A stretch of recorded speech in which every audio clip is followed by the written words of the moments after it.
Hello friends, स्वागत है आपका वाईपी एजुकेशन ट्रिक चैनल पर। तो दोस्तों, जैसा कि आपको पता ही है, संगम सीरीज चल रही है। चाहे आपका यूपी टैट हो या रीट का एग्ज़ाम हो या फिर सुपर टैट हो या यू टैट हो, सभी शिक्षक भर्तियों के लिए है। अगर आपका जो सब्जेक्ट है वो बाल विकास है, बाल विकास सभी शिक्षक भर्तियों में आता है दोस्तों। और ये आपकी संगम सीरीज चल रही है। ये 3000 प्रश्नों की सीरीज चल रही है दोस्तों। 3000 प्रश्नों की सीरीज ये चल रही है और रोज़ाना जो इसकी क्लास है शाम को 8 बजे होती है। कितने बजे होती है दोस्तों? शाम को 8 बजे होती है। तो 8 बजे क्लास से जुड़ जाइए। आज की जो क्लास होगी, जो मॉक टेस्ट होगा आपका, वो 361 नंबर से स्टार्ट होगा। तो आपको बताना चाहेंगे कि आप वाईपी एजुकेशन ट्रिक चैनल पे नए हैं या अभी तक आपने चैनल को सब्सक्राइब नहीं करा है, तो आप नीचे रेड कलर के सब्सक्राइब बटन पर क्लिक कर लें और बराबर में बेल आइकन की घंटी है उसको भी प्रेस कर लें। इससे क्या होगा कि जब भी हम वीडियो को अपलोड करेंगे तो उसका नोटिफिकेशन सबसे पहले आपके पास पहुँच जाएगा। तो दोस्तों, बिना किसी देरी के अब हम करते हैं टॉपिक को स्टार्ट। देखो, आज का जो पहला क्वेश्चन है वो आपके सामने लगा हुआ है कि किसी बालक की वास्तविक आयु है वो 8 वर्ष है और मानसिक आयु है वो 12 वर्ष है, तो उसकी बुद्धि लब्धि क्या होगी? ए ऑप्शन है 135, बी ऑप्शन है 140, सी ऑप्शन है 145 और डी ऑप्शन है 150। देखिए, यहाँ पे जो है क्वेश्चन को एक्सप्लेन नहीं किया जाएगा। मॉक टेस्ट का मतलब मॉक टेस्ट है, तो सिर्फ और सिर्फ यहाँ पे मॉक टेस्ट के हिसाब से ये सीरीज चल रही है। ठीक है, अगर आपको टॉपिक वाइज टॉपिक बाल विकास पढ़ना है और टॉपिक वाइज टॉपिक आपको टेस्ट सीरीज लगानी है, तो आप शाम को जुड़िए। 7 बजे क्लास होती है उसकी। 7 बजे वाली क्लास से आप जुड़ जाइए। ठीक है, 7 बजे क्लास आपको टॉपिक वाइज टॉपिक मिलेगी। ठीक, अगर मान लीजिए क्लासें आप नहीं ज्वाइन कर पाते हैं तो मैंने आपके लिए टॉप साइकोलॉजी की प्लेलिस्ट बना दी है। आप उस टॉप साइकोलॉजी की प्लेलिस्ट पे जाइए और वहाँ से एक एक वीडियो को अच्छे से पढ़ लीजिए। तो चलिए, इस क्वेश्चन का आंसर आपने पता कर लिया होगा। इसका जो राइट आंसर निकल के आएगा वो डी ऑप्शन हो जाएगा, 150। अगला क्वेश्चन देखो, इसी क्रम में अगला क्वेश्चन आपका लग चुका है। अगला क्वेश्चन कह रहा है कि निम्न में से कौन सी मूल्यांकन की प्राविधि है, यानी निम्न में से कौन सी मूल्यांकन की प्राविधि है? ए ऑप्शन है प्रश्नावली, बी ऑप्शन है साक्षात्कार, सी ऑप्शन है मत सूची और डी ऑप्शन है यह सभी। तो मूल्यांकन की जो प्रविधि है, तो इसका जो राइट आंसर होगा दोस्तों ये हो जाएगा यह सभी। देखिए, यहाँ पे आपका बिल्कुल भी समय बर्बाद नहीं होगा। 30 क्वेश्चन का ये मॉक टेस्ट रहता है। 30 क्वेश्चन लगभग 20 से 25 मिनट के अंदर अंदर करा दिए जाते हैं। ठीक है, तो आप ये निश्चिंत रहिए, आपका यहाँ पे वाईपी एजुकेशन ट्रिक चैनल पे एक भी मिनट है वो व्यर्थ का बर्बाद नहीं होगा। ठीक, आपका एक एक मिनट कीमती है। देखो, अगला क्वेश्चन है, किसने कहा कि एक व्यक्ति का दूसरे व्यक्ति से अंतर एक सार्वभौमिक घटना जान पड़ती है? ये बात किसने कही है? ये कथन किसका है? यानी किसने कहा कि एक व्यक्ति का दूसरे व्यक्ति से अंतर एक सार्वभौमिक घटना जान पड़ती है? ए ऑप्शन है टायलर, बी ऑप्शन है स्किनर, सी ऑप्शन है क्रो एवं क्रो, डी ऑप्शन है वुडवर्थ। तो प्यारा सा कमेंट करिए और उसका करेक्ट आंसर बताइए, इसका राइट आंसर क्या होगा? तो इसका जो राइट आंसर हो जाएगा वो हो जाएगा ए ऑप्शन हो जाएगा टायलर। अभी तक आपने मॉक टेस्ट पिछले नहीं देखे हैं तो आप टॉप साइकोलॉजी वाली प्लेलिस्ट पे जाइए और वहाँ से सारे मॉक टेस्ट लगा लीजिए। थ्योरी वाली क्लास नहीं देखी है तो वो भी वहीं से आप देखिए। क्वेश्चन कह रहा है, देखो कि भैया एक बालक है, एक बालक जो शारीरिक दोषों से ग्रस्त है उसमें उत्पन्न होती है, तो उसमें कौन सी आदत है वो उत्पन्न होगी? मतलब क्या उत्पन्न होगा? ए ऑप्शन है संवेगात्मक स्थिरता, बी ऑप्शन है अच्छी आदतें, सी ऑप्शन है मिथ्याभिमान और डी ऑप्शन है हीनता की भावना। तो करेक्ट आंसर आपको यहाँ पे चुनना है दोस्तों। 30 क्वेश्चन हैं और 30 क्वेश्चन के बाद आपको अपना स्कोर प्लेलिस्ट में कह रहा हूँ मैं, कमेंट में आप अपना स्कोर लास्ट में बताइएगा कि 30 क्वेश्चन में से कितना आपका सही हुआ। ठीक है, तो इसका जो राइट आंसर होगा वो आपका हो जाएगा डी ऑप्शन सही हो जाएगा, हीनता की भावना। अगला क्वेश्चन देखो, अगला क्वेश्चन आपका स्क्रीन पे लग चुका है। अगला क्वेश्चन आपसे कह रहा है कि भाई विभेदीकारी परीक्षण अंतर करता है, यानी विभेदीकारी परीक्षण है वो अंतर करता है। किसका अंतर करता है? ए ऑप्शन है कमजोर विद्यार्थियों में, बी ऑप्शन है सामान्य विद्यार्थियों में और सी ऑप्शन है प्रतिभाशाली विद्यार्थियों में, डी ऑप्शन है उपयुक्त सभी। तो करेक्ट आंसर यहाँ पे आपको चुनना है। विभेदकारी परीक्षण जो अंतर करता है, तो दोस्तों यहाँ पे हम जाएंगे डी ऑप्शन के साथ चले जाएंगे, उपयुक्त सभी। अगला क्वेश्चन, अगला क्वेश्चन कह रहा है आपसे कि भाई शिक्षा मनोविज्ञान की उत्पत्ति का वर्ष कौन सा माना जाता है। यानी शिक्षा विज्ञान की जो उत्पत्ति है तो उत्पत्ति का वर्ष कौन सा माना जाता है। ए ऑप्शन है 1947, बी ऑप्शन है 1920, सी ऑप्शन है 1940 और डी ऑप्शन है 1900। तो करेक्ट आंसर आपको बताना है यहाँ पे। ठीक है दोस्तों, मॉक टेस्ट का मतलब मॉक टेस्ट है, यहाँ पे किसी भी प्रकार का कोई क्वेश्चन का एक्सप्लेन नहीं किया जाएगा। इसका जो राइट आंसर हो जाएगा वो डी ऑप्शन हो जाएगा 1900। अगला क्वेश्चन कमेंट करिए और इसका जवाब दीजिए सही कि इसका राइट आंसर क्या होगा। NCTE का पूर्ण रूप क्या है। NCTE का पूरा नाम क्या है। ए ऑप्शन है नेशनल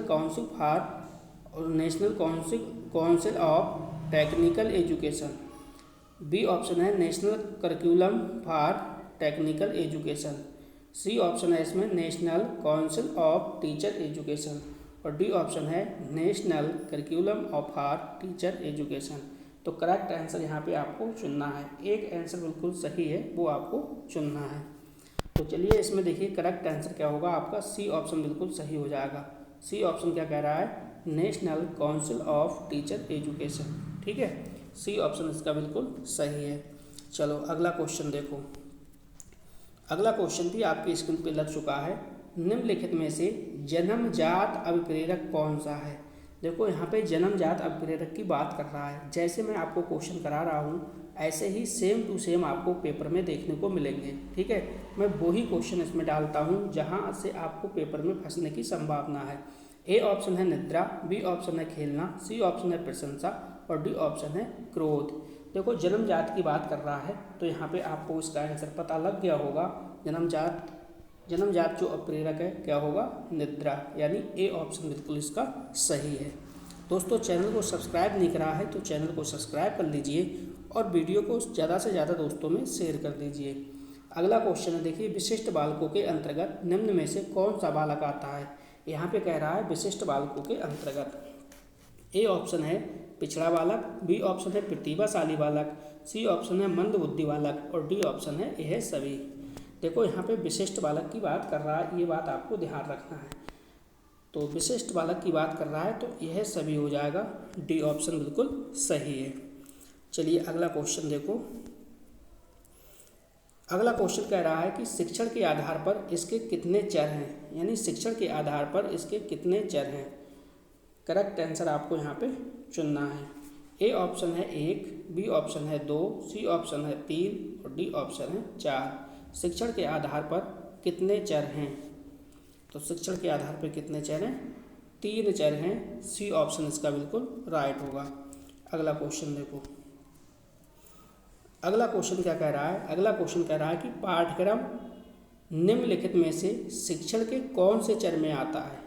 अब देखो ये क्वेश्चन भी कई बार पेपर में पूछा जा चुका है, अच्छा क्वेश्चन है। तो इसके लिए प्यारा सा कमेंट करिए और जल्दी से बताइए इसका राइट आंसर क्या होगा। ए ऑप्शन है आश्रित चर, बी ऑप्शन है मध्यस्थ चर, सी ऑप्शन है स्वतंत्र चर और डी ऑप्शन है इनमें से कोई नहीं। यहाँ पाठ्यक्रम की बात कर रहा है। ठीक है, पाठ्यक्रम के बारे में पूछ रहा है कि पाठ्यक्रम है वो निम्न में से शिक्षण के कौन से चर में आता है। तो इसका जो राइट आंसर होगा बी ऑप्शन हो जाएगा मध्यस्थ चर।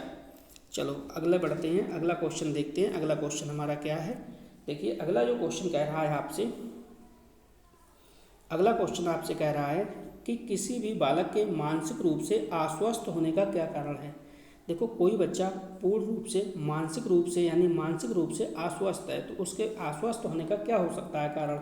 वो है परिवार का वातावरण, कक्षा का वातावरण, पास पड़ोस का वातावरण, डी है यह सभी। तो करेक्ट आंसर यहाँ पे आपको चुनना है। करेक्ट आंसर आपको यहाँ पे बताना है कि इसका राइट आंसर क्या होगा। तो देखो यहाँ पे सभी हो जाएगा, यानी डी ऑप्शन बिल्कुल सही हो जाएगा। अगला क्वेश्चन देखो क्या कह रहा है। अगला क्वेश्चन कह रहा है कि तत्परता का नियम किसने दिया। तत्परता का नियम जो है वो किसने दिया। ए ऑप्शन है यहाँ पे वो है पावलाव, बी ऑप्शन है एबिंगहास, सी ऑप्शन है थॉर्नडाइक और डी ऑप्शन है स्किनर। जल्दी से प्यारा सा कमेंट करिए, बहुत अच्छा क्वेश्चन है। तत्परता का जो नियम दिया है वो किसने दिया है, वो दिया है आपका थॉर्नडाइक ने, यानी सी ऑप्शन इसका बिल्कुल सही है। अगला क्वेश्चन देखो। अगला क्वेश्चन है आपका कि भाई सृजनात्मक बालक में निम्न में से कौन सा गुण नहीं पाया जाता। जो नहीं पाया जाता है उसका आपको जवाब देना है। क्या सृजनात्मक बालक में कौन सा गुण नहीं पाया जाता। ए ऑप्शन है खोजपूर्ण प्रवृत्ति, सी ऑप्शन है अच्छी अंतर्दृष्टि, सी ऑप्शन है क्रियाशीलता और बी ऑप्शन है सीमित रुचियाँ। तो करेक्ट आंसर यहाँ पे आपको बताना है। क्वेश्चन बहुत प्यारा है, बहुत अच्छा है, इसका जवाब दीजिए, जल्दी से कमेंट करिए। तो यहाँ पे हो जाएगा सीमित रुचियाँ। ये सीमित रुचियाँ वाला ऑप्शन है, ये गलत है। तो नेगेटिव का क्वेश्चन का आंसर क्या होगा, नेगेटिव होगा। ठीक है, आप 7 बजे वाली क्लास को ज्वाइन कीजिए, थ्योरी वाली क्लास को ज्वाइन कीजिए। आपके जो भी क्वेश्चन नहीं बन पा रहे हैं वो सारे क्वेश्चन आपके बनना शुरू हो जाएंगे। अगला क्वेश्चन कह रहा है वृद्धि को प्रभावित करने वाला कारक। तो जो वृद्धि है, वृद्धि को कौन कौन से कारक हैं जो प्रभावित करते हैं। ए ऑप्शन है पर्यावरण, बी ऑप्शन है स्वास्थ्य, सी ऑप्शन है आहार, डी ऑप्शन है ये है सभी। तो वृद्धि को प्रभावित करने वाले कौन कौन से कारक हैं, इस ऑप्शन के हिसाब से डी वाला ऑप्शन है वो बिल्कुल सही है। अगला क्वेश्चन देखो, अगला क्वेश्चन भी लग चुका है आपकी स्क्रीन पर, जल्दी से इसका जवाब दीजिए। क्वेश्चन कह रहा है शिक्षक को गृह कार्य की जांच करनी चाहिए। शिक्षक को, एक शिक्षक है, शिक्षक को गृह कार्य की जांच करनी चाहिए। ए ऑप्शन है कभी कभी, बी ऑप्शन है कभी नहीं, सी ऑप्शन है नियमित और डी ऑप्शन है जब छात्र कहें। तो प्यारा सा कमेंट करिए, इसका करेक्ट आंसर क्या होगा। बहुत ही अच्छा क्वेश्चन है दोस्तों, जल्दी से कमेंट करिए इसका करेक्ट आंसर क्या होगा।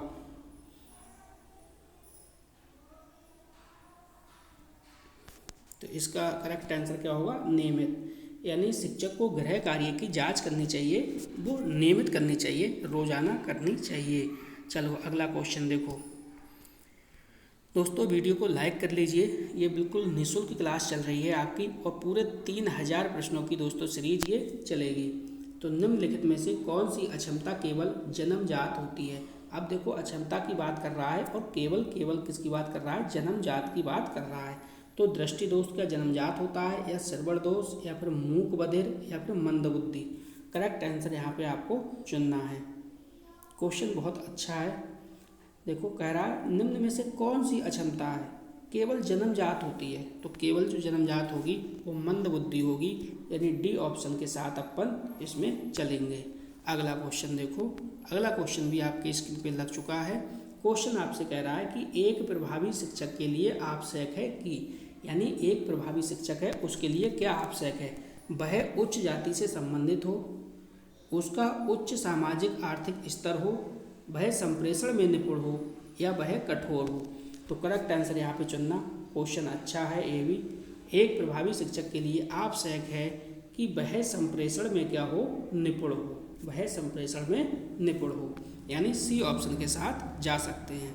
अगला क्वेश्चन देखो यहाँ पे, अगला क्वेश्चन आपसे ये कह रहा है भाई एक प्रभावी शिक्षक के लिए आवश्यक है। देखिए क्वेश्चन रिपीट हो गया, तो आगे बढ़ते हैं, अगला क्वेश्चन देखते हैं। अगला क्वेश्चन क्या कह रहा है, अगला क्वेश्चन कह रहा है कि निम्न में से कौन सी इकाई का उपयोग सुनने की क्षमता की जांच हेतु किया जाता है। यानी निम्न में से कौन सी इकाई का उपयोग सुनने की क्षमता हेतु जांच किया जाता है। तो करेक्ट आंसर आपको बताना है। क्वेश्चन अच्छा है और बहुत ही प्यारा क्वेश्चन है। ए ऑप्शन देख लो आप, डेसीमीटर है, बी ऑप्शन है डेसिबल है, सी ऑप्शन है डेसीपायन है और डी ऑप्शन है डेसी बिंदु। तो करेक्ट आंसर आपको यहाँ पे बताना है। तो इसमें देखो बी ऑप्शन बिल्कुल आपका सही होगा, डेसिबल इसका राइट आंसर हो जाएगा। अगला क्वेश्चन, अगला क्वेश्चन भी आपके स्क्रीन पे लग चुका है।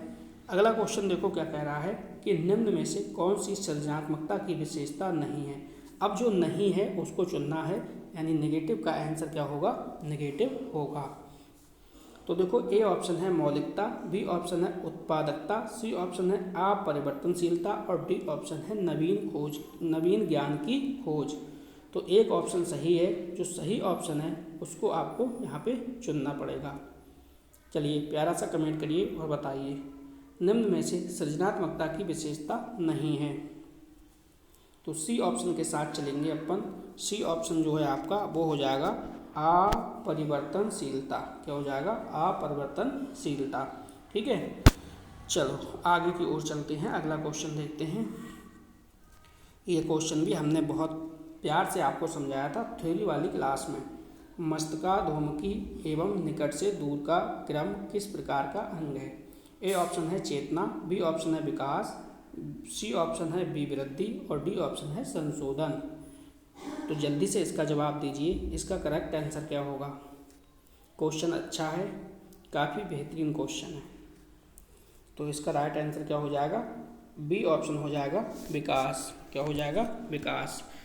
दोस्तों अगर आपने बाल विकास की अभी तक तैयारी नहीं की है तो आप YP एजुकेशन ट्रिक चैनल से जुड़िए। 7 बजे आप देखिए, 7 बजे वाली क्लास जो है वो थ्योरी वाइज थ्योरी चल रही है, ठीक है। टॉपिक वाइज टॉपिक चल रही है, थ्योरी की क्लास वहाँ पे चल रही है और वहाँ पे जो टॉपिक होता है उस टॉपिक का आपको जो टेस्ट सीरीज है वो भी करा दी जाती है। तो आप 7 बजे वाली क्लास को ज्वाइन कीजिए। यहाँ पे जो 8 बजे वाली क्लास चल रही है ये मात्र और मात्र मॉक टेस्ट है। ये उन विद्यार्थियों के लिए है जो अपनी साइकोलॉजी को तैयार कर चुके हैं, सिर्फ और सिर्फ प्रैक्टिस और रिवीजन के लिए यहाँ पे जुड़ रहे हैं। चलिए अगला क्वेश्चन देखो। अगला क्वेश्चन कह रहा है आपसे कि शैशवावस्था मानव विकास की प्रमुख अवस्था है। तो शैशवावस्था है वो मानव विकास की प्रमुख अवस्था है। ए ऑप्शन है प्रथम, बी ऑप्शन है द्वितीय, सी ऑप्शन है तृतीय और डी ऑप्शन है चतुर्थ। तो जल्दी से कमेंट करिए इसका प्यारा सा आंसर क्या होगा। यानी शैशवावस्था मानव विकास की प्रमुख अवस्था है तो कौन सी है? तो ए ऑप्शन के साथ चलेंगे, क्या हो जाएगा? प्रथम। अगला क्वेश्चन क्या कह रहा है उसको भी समझो। क्वेश्चन कह रहा है पियाजे के अनुसार संज्ञानात्मक विकास की अवस्थाओं को बांटा गया है। यानी जीन पियाजे के अनुसार संज्ञानात्मक अवस्थाओं को बांटा गया है, कितने भागों में बांटा गया है? तो देखो यहाँ पे ऑप्शन कह रहा है, ए ऑप्शन है 4 भागों में, बी ऑप्शन है 3 भागों में, सी ऑप्शन है 2 भागों में और डी ऑप्शन कह रहा है 6 भागों में। अच्छा क्वेश्चन है, जवाब दीजिए। इस क्वेश्चन को का आंसर प्रत्येक बच्चे को रटा होना चाहिए, बहुत ही अच्छा आंसर है इसका। देखो 4 भागों में, ठीक है। पियाजे पेपर में बहुत आता है, CTET में तो ज़्यादा से ज़्यादा क्वेश्चन जीन पियाजे से ही बनते हैं। अगला क्वेश्चन देखो।